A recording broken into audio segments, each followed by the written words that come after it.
I'm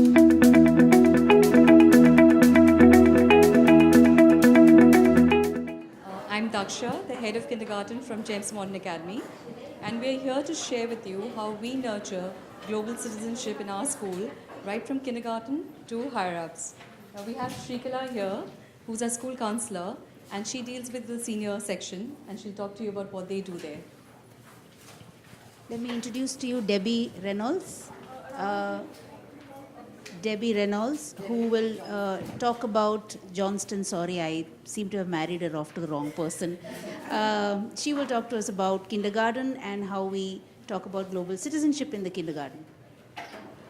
Hi, we're really going to make it very interesting and fun for you. It's going to be very practically based, so I hope you enjoy it. Hi, I'm Sharon. I teach music in the primary school, so I'm going to take you through a little song and how we do talk about global citizenship in class. Hi, I'm Priya Prakash and I'm the supervisor for middle school. And since I'm a science teacher, so I'm going to take you through a scientific method of actually, inculcating these values in our classroom. So I think I'll hand it over to, and we are Team Modern, by the way, and Shrikala's. I'm going to start with a story. I'm not sure I need the mic because it's really a... okay. I'm going to start with a story. Many, many years ago, an anthropologist spent a lot of time in a forest in Africa. And having worked there for a long time, he wrapped up his work, he decided to head back. And on the last day, he decided to do something special. So he put together a basket, filled it with a lot of delicious fruits, put it under a tree, and gathered all the children a little distance away from the tree. He drew a line in front of them and said, let's run a race. And the first one of you who can win the race gets to get the basket of fruits. And to his utter surprise, the students stood in a line, held hands, and ran in one line to that basket of fruits, took the basket, and sat down to enjoy the fruits. And he asked them, why did you do that when one of you could have had the basket of fruits all for yourself? And one little girl looked up at him and said, how can one of us be happy when the others are sad? Many years ago, Desmond Tutu used this little story to explain the concept of Ubuntu. And I cannot do him an injustice of quoting him wrongly, so I will read out what he said. Africans have a thing called Ubuntu. We believe that a person is a person through other persons, that my humanity is bound up inextricably with yours. Therefore, you seek to work for the common good because your humanity comes into its own in community and in belonging. Nowhere else is this therefore. This is the definition of global citizenship, and this is how we look at it, not just through random selection, not just through nebulous concepts that are woven in over the course of the day, but because our humanity comes in by doing good to the other. So what you will see here today are snapshots of how this philosophy is woven in across the different stages of school.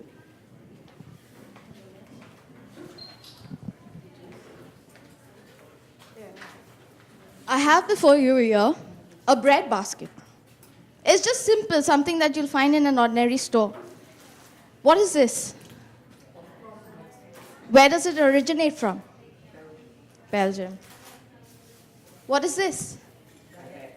Where does it originate from? Am I right, Sharma? What is this? Not caboose. Pizza. Thank you. Where does it originate from?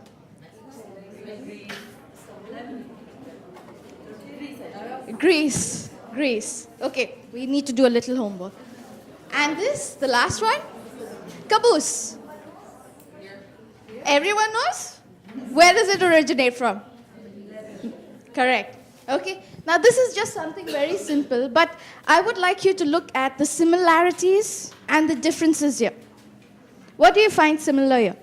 Let's talk about the differences first. Differences first. Shapes, sizes, taste, color. Excellent, excellent. And what's similar? Ji- It's all made from a, yes, a specific grain, which is wheat. All right. Now the same thing here. We all look different. We all speak differently. We all come from different. We all have different cultures. We all have different traditions. So the same way, in our school, we're a predominantly an Indian curriculum. India is a vast country. We all have different cultures. We all have different traditions that we follow. We even speak different dialects. Now, when we come to school, we try to imbibe everything that the children come with, and we encourage them to share their experiences, their cultures with one another. Okay? Now, what does global citizenship mean to a kindergartner? Can anyone help me with the definition? Global citizenship to a kindergartner, they understand that as citizens of the world, we all have responsibilities to each other as well as to Earth itself. Don't you think that's very important to imbibe in a kindergartner? Okay. Now, how do we make them aware of this? By gaining cultural awareness, by sharing knowledge, like I told you, sharing their experiences. They travel worldwide. We are very fortunate over here. It's so easy for us to travel abroad. So when they go on holidays, we encourage them to come back and share their experiences, the cultures that they have experienced there, the traditions, the kind of food, the transportation. It's amazing, the things that they come up with. We encourage them to make a little scrapbook. So it's very, very interesting when they come back and share all these things with us. We create an awareness of civic responsibilities. How do we do that? On a daily basis, we ask them to read the newspaper and come and share the issues that are being faced around the world. Learning about the environment, something very important. We make them aware and how they need to deal with these problems around the world. For example, oil spillage, water pollution, air pollution, so many things that we need to take care of, which is very, very important. And if inculcated at this level, imagine what they would want to do when they grow up. Creating awareness of the global goals. Recently, in December, we used the theme Global Goals as our sports day theme, and it was a big hit. The parents, the ideas that they came up with, and the children as well, I'm sure if we take global goals seriously, we can make a difference. Okay.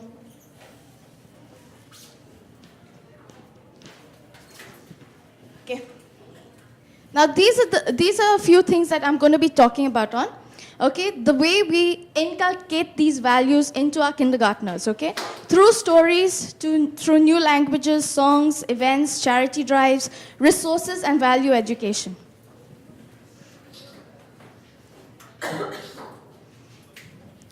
Global goals. Like I told you, our annual sports day meet was based on the global goals. And these are the little children who had come up with these little slogans, and we came up with solutions for all these problems around the world. And these are little posters that we made based on how we could save water at home, based on how we could save water in school. The environment, like I told you, oil spillage, air pollution, and these are the little ideas that our children came up with. This is what a class came up with, and this was their bulletin board. As you can see, it's very interesting. Alternations to reduce air pollution, effects of air pollution, and as you can see there, what is actually happening with the air pollution. So these are little ways in which we inculcate, and in fact, down our kindergarten, if we take up a theme, we deal with all the different problems of the world. It's really good. The same thing here, this is an oil spillage, and we actually had the children experiment with what would happen if we had a little tub of water and oil spilled into it.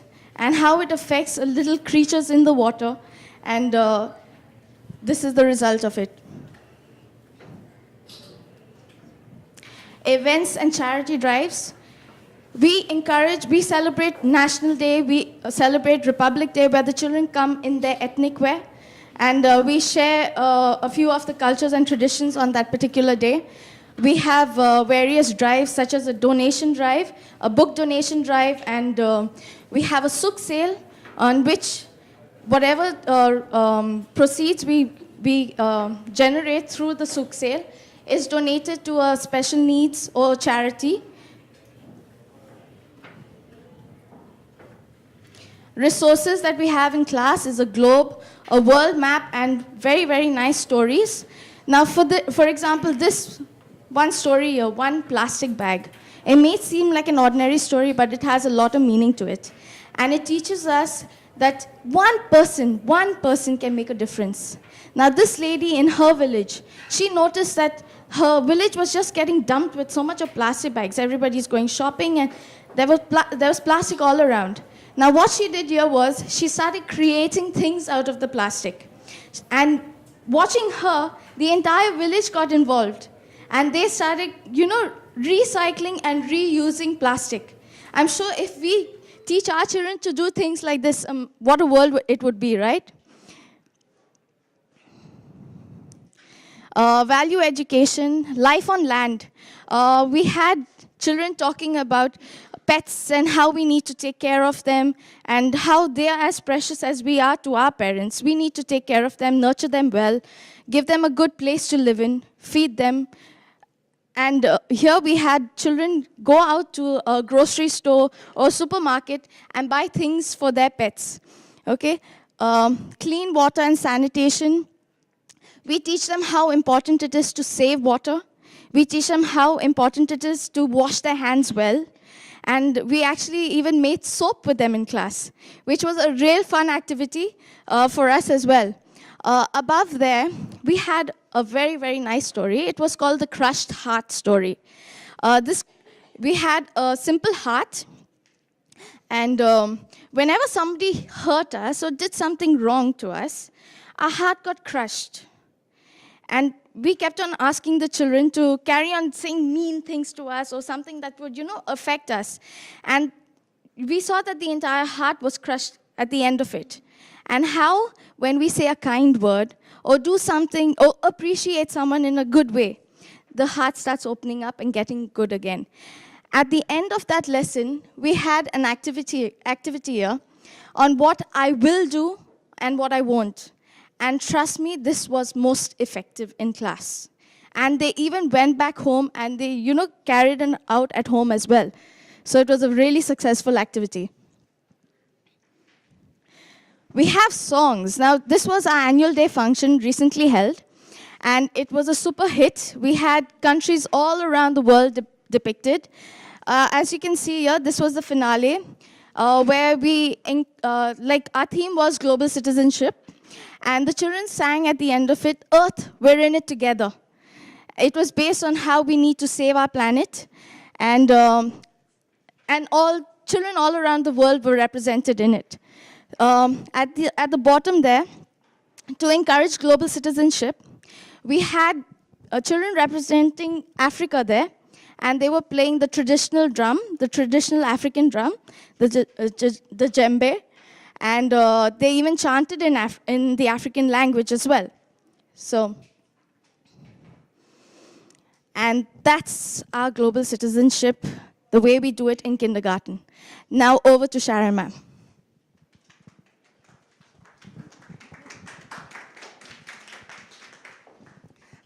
As teachers, whatever we say and do, we have to look very carefully at that because it affects and helps us to teach global citizenship in a really good way because children watch what we do. So if I want my children to learn something about being a good global citizen, I should be one too. I have to be a very good example.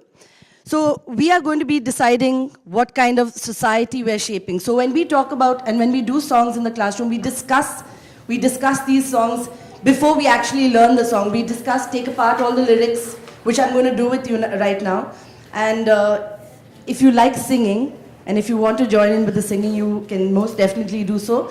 After the session, if we have time, I will do the entire song with you, but I'm actually going to do a little bit with you today. Now the question is, what kind of global citizens do we want to create? As teachers, what kind of global citizens do we want to create?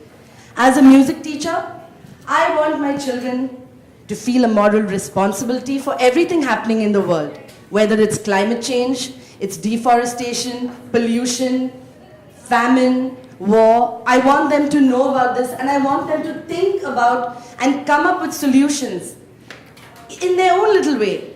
It doesn't matter, even if it's insignificant to us, for them it's something, they want to be part of it.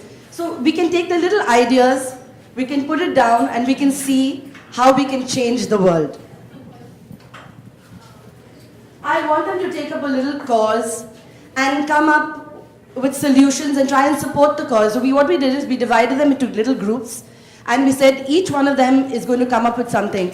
And funnily enough, at the end of it, this is about 2 years back, I had a group of girls. We were talking about cancer research.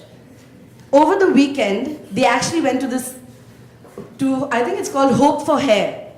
And they donated their hair for cancer research, which I think for a grade 4 child is quite amazing. So whatever we discussed did go quite deep into their hearts. We even had 4 little boys who decided for their birthdays, they were not going to have a big party. They were going to ask their friends and relatives to donate money. They actually took that money and they bought a whole lot of basic necessities for some of the children and for some of the workers in the labor camps, which I think for a grade 3 and grade 4 child, it's quite amazing. So at Modern, my colleagues and I, when we teach songs that inspire the children. We teach songs that help them to be aware of life. We teach songs to help them to be tolerant towards other nationalities. And we also encourage them to be empathetic towards people who are not so fortunate as they are. Now, I'm going to... You can...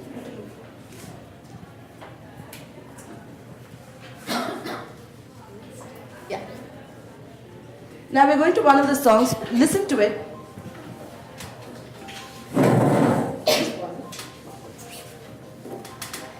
If you look on the left, you're going to see the lyrics.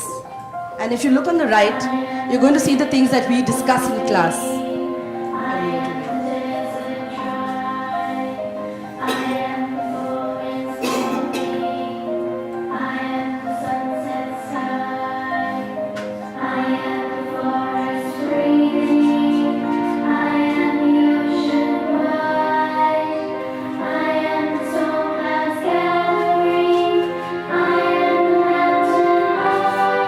Some of the things we discuss.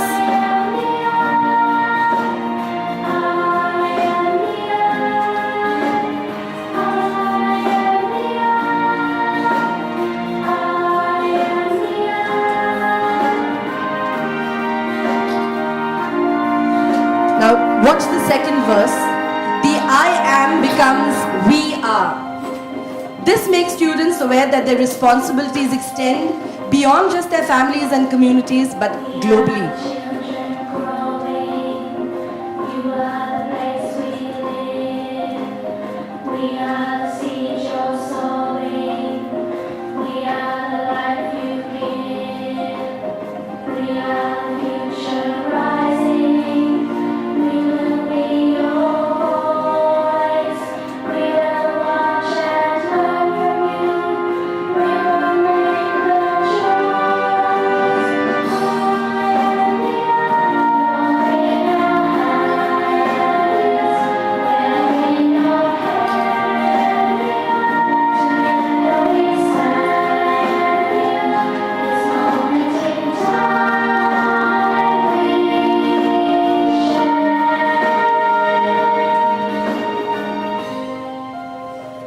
For those of you interested in the song, I will give you the links and everything so you can, because I have a whole lot of stuff that's really helpful in the classroom to teach global citizenship.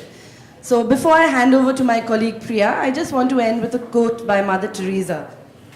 I alone cannot change the world, but I can cast a stone across the waters to create many ripples.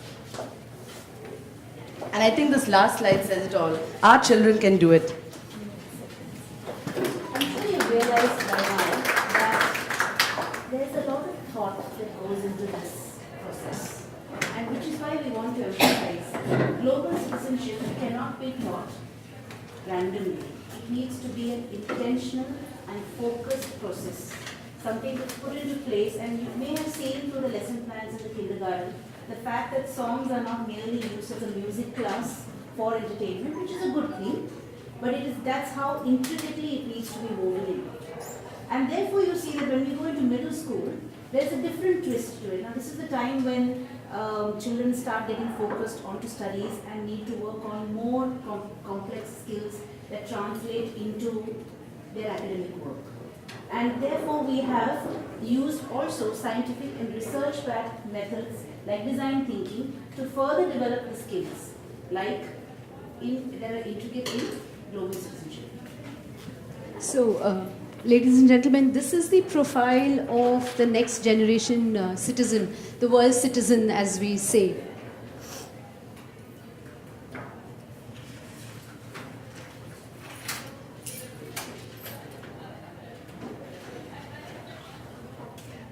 Right. Now, research has it that our left brain is actually more vocal and logical, and they say the right brain is actually more creative and holistic in approach and nature. The need of the hour now is to have our thinkers, our learners who are going to be able to effectively switch between these two spheres as and when required. And we found a tool and also a platform that actually helps us let them do that. So we present the... Okay, we can go ahead. Yeah, that's a tool and our platform. Design thinking, which is a tool, and challenge-based learning, which actually is a platform, which gives our learners an opportunity to actually come up with logical and creative solutions, but at the same time remain empathetic to the environment, to the people, because there's a lot of interaction, there's a lot of tolerance that we need to build, and this has actually helped us do so. So what we're going to do now is actually give you a flavor of this process, which is the design thinking and challenge-based learning. So we start off with, this is a very scientific process and very logically arranged steps that we need to follow. And so what we're going to do today is take one of those. So we're looking for a big idea. And for today, just to make it more comprehensive and directed, we're going to use this idea of endangered oceans.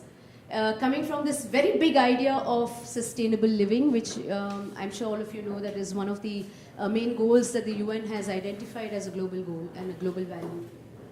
So we come to step 2. Now this is step 1, we've identified the idea. We're now trying to come up with an essential question that we would like to actually work on and come up with solutions for. So this is obviously an identifiable world problem, as we would say. So I'm going to give you a minute, and what we could do is probably, generally we work in teams. You could probably take it as partners could be teams. So I'm giving you a minute to just brainstorm on endangered oceans and what is your idea, what are the problems that you would foresee based on this topic.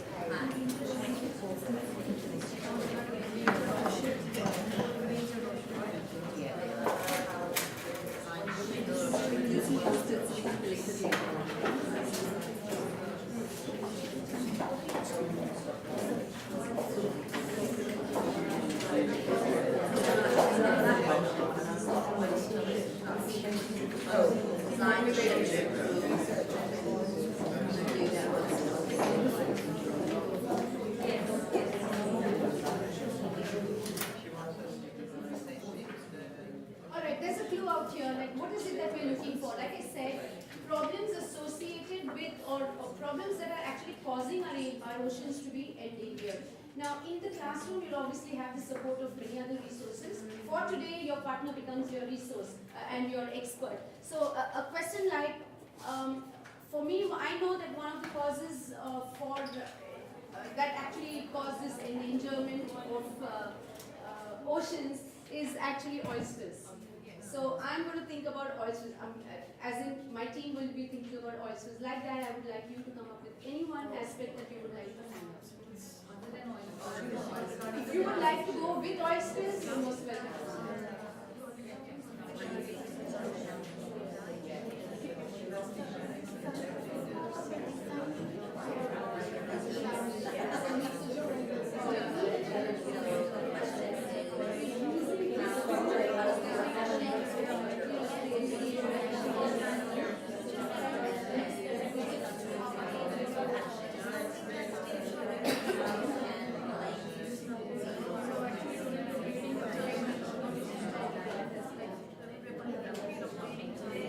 Alright, so hopefully by now you should have at least one aspect that we would like to go with. If not, you could just follow this for today.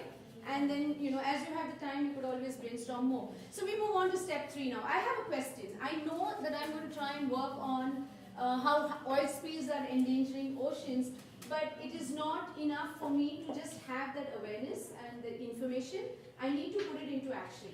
Because the need of the hour is to have problem solvers, risk takers. We're actually talking about those 21st century skills that we're trying to inculcate. So I'm going to try and move this question of mine into an action plan.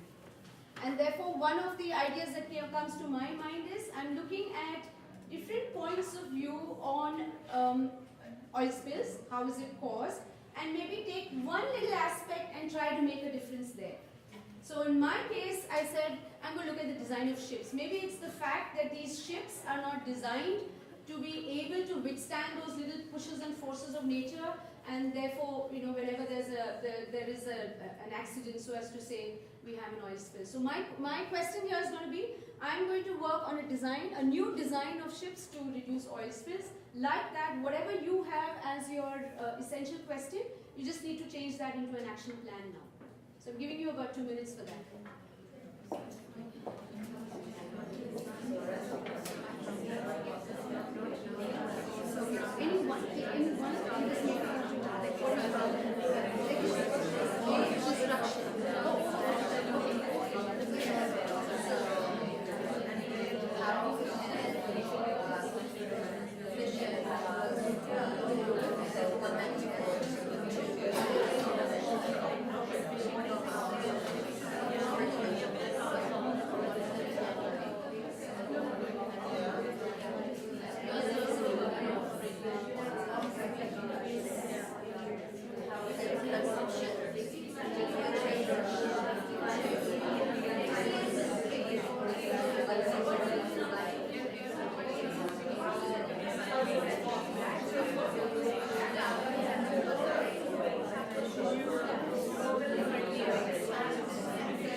Today. So I've talked about this. Now comes the time that I have an action plan in mind. Now I put it in action. I actually work on it. If it's a design, I create a design. If it's a plan, I actually put it down. And there will be a time later when I get time to actually implement it, test it. And then go on to seeing whether the design works, does not work. If it doesn't work, it's okay. I can always redesign. And that's one of the most important steps of the design process, which also leads to innovation and ideation and creation. So if you could, for 2 minutes, whatever is your action plan, if it's a design that you're creating, or somebody talked about a campaign, so maybe some points on what your campaign is going to have, that's what I'm giving you 2 minutes for now. Yeah, so we'll move on to step 4.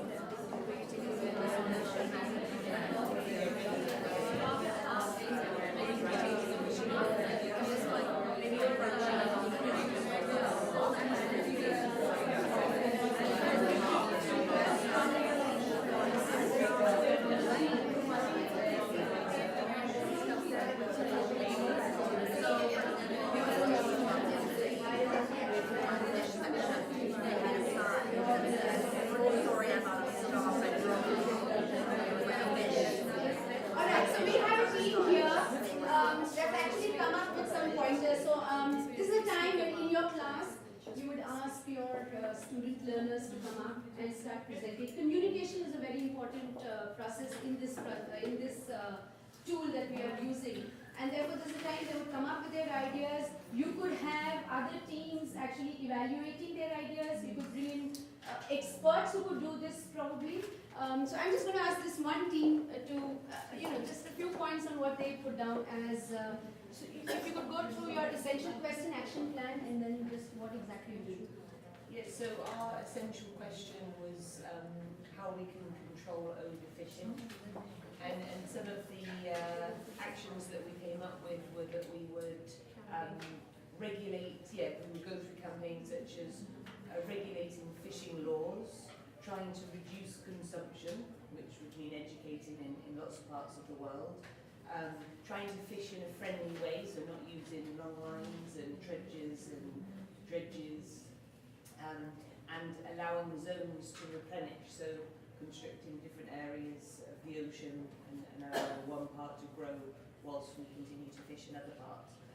So those were our calls of action, and to do that we would look at raising awareness, planning interventions, writing to governments and editors, and approaching grocery stores. Great. That's the most important part. You could have big ideas, but they have to be something that you could translate into your own community. So when you talk about awareness campaigns, meeting up with experts, actually writing letters to people who matter, this is where you would actually bring it down to their level, your student learners level, and translate it further. So where does the global goal come in? The big idea.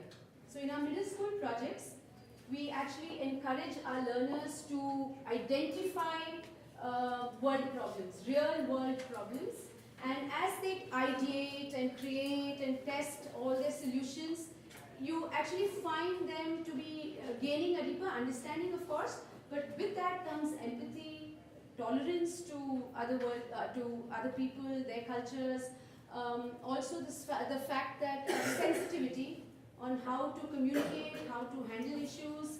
Now this is a totally hands-on and collaborative method, since it's a project method. And what happens is there's a lot of dialogue. Students dialoguing with each other, teachers, parents. We call in experts. Experts who come in to advise as well as to actually evaluate the project. And as this dialogue and communication is going on, there's deeper understanding, there's deeper knowledge, there's more information. We also have these Skype call chats with the classrooms that are across the world. And as they get into this global communication, as what we would say, there's also, this actual global values coming and seeping into the classroom. So is it enough to just have, and that's what we see there, our kids actually working on those projects. Is it enough to just have awareness? No, because action is the mantra. And sometimes action, not just, just not thinking about what's the kind of footprint that I want to leave behind, but also the fact that you need to take that right and very responsible step right now. So it's a right here and right now kind of thing. Now, sustainable living is one of the most important goals that the UN has laid down, and working towards this goal is our planters patch in school. We have children who actually they're working together, problem solving, taking decisions, actually interacting and contributing to the community as they work in our school vegetable garden. We have, they start right from preparing the soil. We have our own bokashi bin, and it's actually being fed into with the waste that comes from the kitchens and the homes of our other students. They tend to the plants. They are, when it comes to harvesting, they're actually selling those vegetables, fruits, and we even have our gardeners who are involved in these little sales that we have on special days when parents, etc., come in. And this is how we actually build, I would say, environmental stewardship and move on to sustainable living and environmental justice, as we would say, the UN goals. Yeah, so over to Shrikala. We have the last segment. Oh, you must please go ahead. last segment of the school, that's the senior school. And I must emphasize here the formula that Priya introduced, because as you have seen, and this is the formula that we need to follow, information plus opportunity translates into action. So, and this underlines what I said before, it needs to be an intentional process. And we found that while you've seen curriculum embracing this formula and how within the curriculum we use this to translate a value like this, what we have is let's look at some things which are outside the curriculum, the kind of things that probably all schools have. And if you look at this one and the next, we'll go to the next slide and come back. Let's take a look at the trips. You know, now most schools have trips, or rather all schools have trips. What we have, rather, if I had to talk about intentional and focused planning here, is the fact that over the last 3 years, you've seen the number of school trips going up. And trips to what sort of places? If you go back to the previous slide, we have all sorts from adventures camps, space camps, French study tours, West End theatre, GYL, which is a group Global Youth Leaders Program, CERN, which is for the physics enthusiasts, and you'd be surprised to know in grade 6 the number of students who signed up for this. Orchestra trip to Prague, they went to Vienna also and had a look at, played in the Symphony Hall. Sharon was there. And the Dayali Pass in Nepal. These are just some of the few. Now, what you will see here is that the school trips, therefore, are not just about adventure, excitement and team building. That of course, but it is aimed to give children a maximum exposure to different cultures.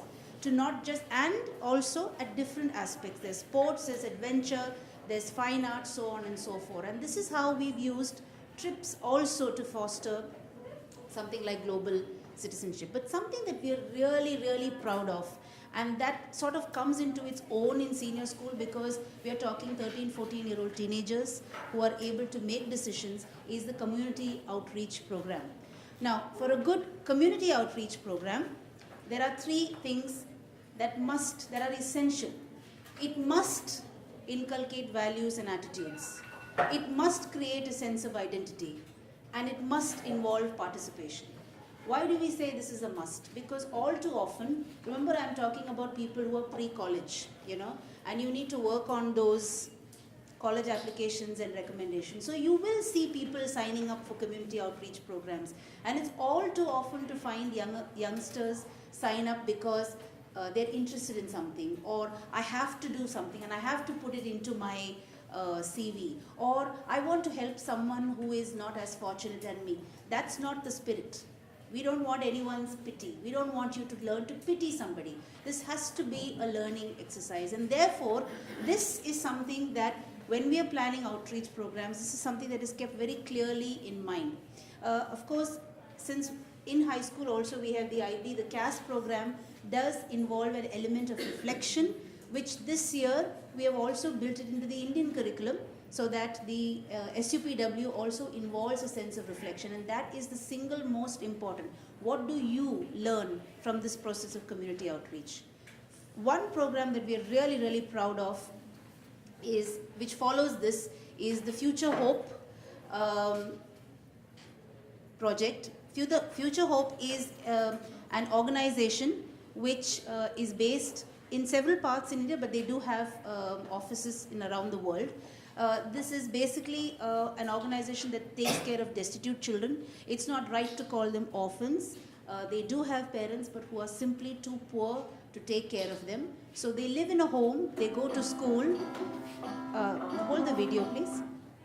For the last 2 years, grade 11 and 12 students have signed up to spend a week at Future Hope. What you have just seen through pictures are where they spend a week not just socializing and playing games, but actually teaching them. For example, this year they initiated by teaching them a few words in Arabic. Simple things like kaifa halik and salamu alaikum. Simple things by them.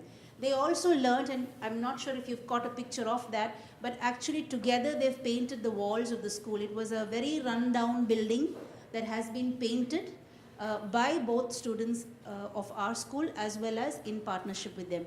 We also taught them things. So we had students who were good at Zumba, taking Zumba classes. And what you see here is, what we are playing here is a video that two of our students put together. One of the students wrote a poem based on his experiences, and I think that will tell you a lot about what they felt about their experience.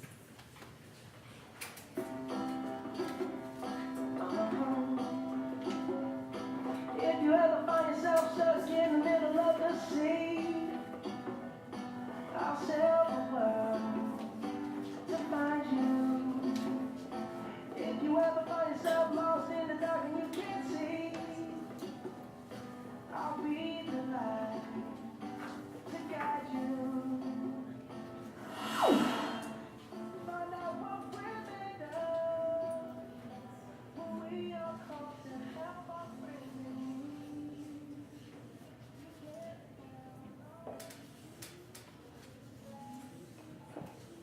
Ubuntu.